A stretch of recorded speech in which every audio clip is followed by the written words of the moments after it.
समाजवादी पार्टी बख्शीश की राजनीति नहीं करती है, समाजवादी पार्टी परिवर्तन की राजनीति करती है।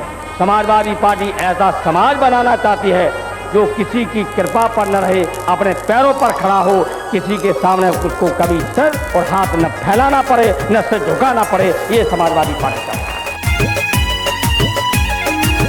धरती माता के आप तो रतन थे, गरीब किसानों के आप धड़कन थे।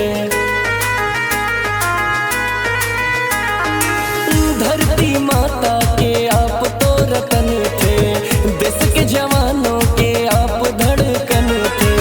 दूसरा कोई अब मुलायम ना होगा, दूसरा कोई अब मुलायम ना होगा।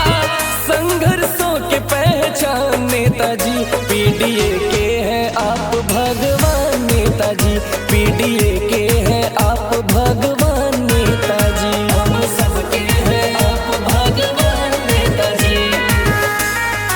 समाजवादी पार्टी एक आंधी है, एक सैलाब है। हमारी भारत माता के विकास में कोई अवरोध पैदा करेगा तो उसको जड़ मूल से उखाड़ के फेंकने का प्रयास करेगी। उसका नाम है समाजवादी पार्टी।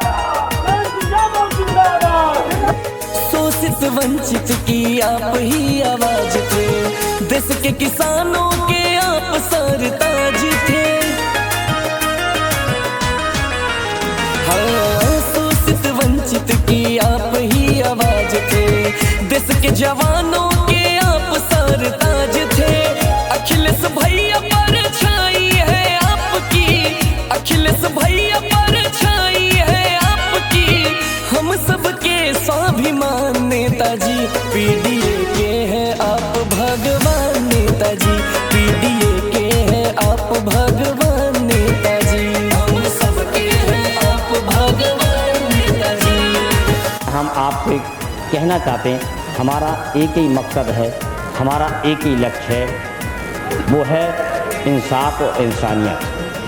हमारा साफ लक्ष्य है, इंसाफ इंसानियत है। इसके अलावा हमारा न कोई दूसरा धर्म है और जनता के दिल के हम दर्द थे मुलायम, जिनका आज भी है जलवा का